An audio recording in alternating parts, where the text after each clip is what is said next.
Rockies game. We hope you are joining us with all of our Ascent friends. I can't wait to have a Rockies dog and make it on the Jumbotron. If you're not joining us, it's still gonna be a great day, and we're so glad that you are here because we are talking about living our faith out and loving others just like Jesus. Today we're talking all about caring for one another. All right, before we get to that Bible story, you know what time it is. Time to stand on up and let's worship together.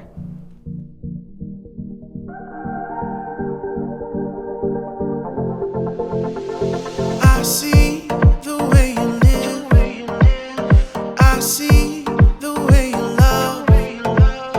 I want to live like you. Oh, I want to love the way you do. And I don't wanna wait forever. I know that your plans are greater. I am ready now, 'cause there's nothing better, no. Whoa, and now I know. Oh, I wanna live fully alive. Oh, I wanna live fully alive. I wanna live for you in everything I do, 'cause I wanna live fully alive.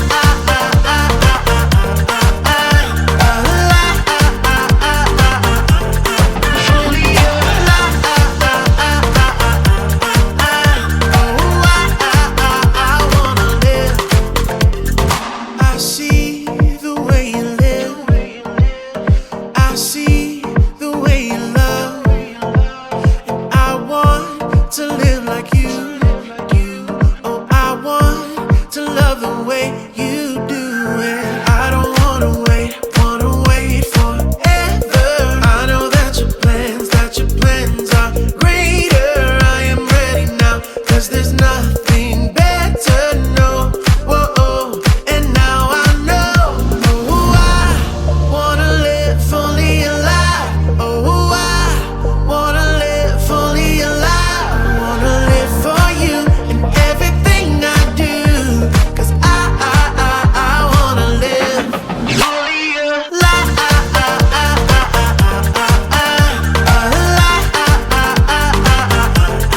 Fully alive. Oh, I wanna live. No, I'm never looking back, never looking back. No, I'm never looking back, never looking back. No, I'm never looking back, never looking back.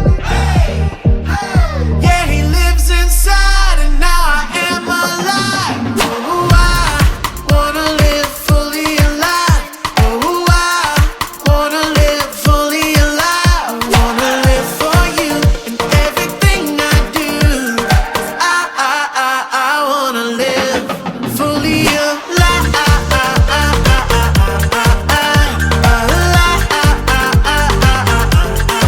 Fully alive. Oh, I wanna live fully alive.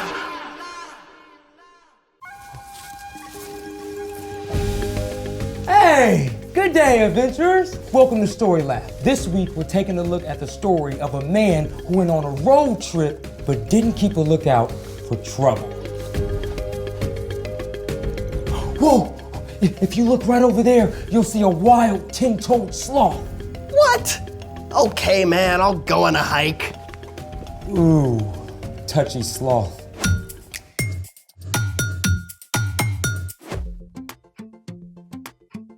Hey, I'm Carter. Currently flying solo till my buddy, Zeke, gets back from his hike. This week we're talking about what it looks like to live like Jesus. You know, I hope he's doing it. Zeke! Are you okay? I'm fighting the door. What happened? I'm Zeke. Welcome to Story Lab. Yeah, we did that bit. What happened to your arm? Oh, man. I only went on that hike to make you happy. Bro, you hadn't moved 2 steps all day. Yeah, well, I tripped over a bunch of rocks and rolled down a hill, then fell into a pond, and I had no idea goldfish were that vicious. Goldfish? I didn't even have a first aid kit. Oh, don't worry, bro. We're gonna get you patched up. Ah! Thanks. Survival 101. When you hike, take a first aid kit. What if your friend shoves you out the door before you can find your first aid kit? Dude, you could have grabbed this. Fine, but say I take the kit and it turns out my best friend used the last Band-Aid. Okay, well, even if you find yourself without official first aid, there are still ways to patch yourself up. Really? Really? Let's try it. Today, we're gonna take a look at plants that help treat injuries. Let's set the scene. You're in the woods. You meet a bear. You meet a bear. Oh, right. You race through the brush to get away, right through a briar patch. You get a giant gash on your arm. A giant gash on your arm. Right. Oh, the pain! The excruciating pain! Tell my story and tell my mom I love her. Bravo! Bravo! But you're not dead. Got it. First thing, you need to cleanse that wound with an antiseptic. Ooh, an antiseptic is something that stops or kills bacteria that can make you sick. The juice of an aloe vera plant is antiseptic. First, wash the wound out with water. Then, snap off a piece of the aloe vera and apply the juice to the wound. This stuff is awesome on burns too. My mom keeps an aloe plant in the kitchen. It even works on sunburn. But what if, say, my terrible wound still really hurts? Then you need an anesthetic. Oh. An anesthetic is something that makes you less sensitive to pain. Which brings us to one of my favorite plants. Cattails. Full disclosure, the Story Lab is not located in a swamp, therefore these are dried cattails. Fair. Yeah, well, cattails are known as the grocery store of the swamp. You lost me. Cattails are super useful. If you're hungry, the roots can be peeled and eaten. The pollen can be used like flour to make pancakes. And if something hurts, you can break off the bottom of a fresh cattail, like that, and you'll find an anesthetic gel inside. Oh, sweet relief. Nothing like fake relief for a fake wound. Now, of course, you won't find all of these plants where you live, but you can get a grown-up to help you look up helpful plants in your area. Thanks for patching up my mortal wound. Happy to help. Speaking of which, it's time for... The story before the story. Today we're in the book of Luke. During his time on earth, Jesus traveled to many towns and cities, teaching people about God. To help people understand, he often used parables. Parables are short stories that teach a lesson. They often use everyday objects and situations. Jesus was a master storyteller. His stories helped people think for themselves, make connections, and remember what he said. Which is where our story starts. Take it away.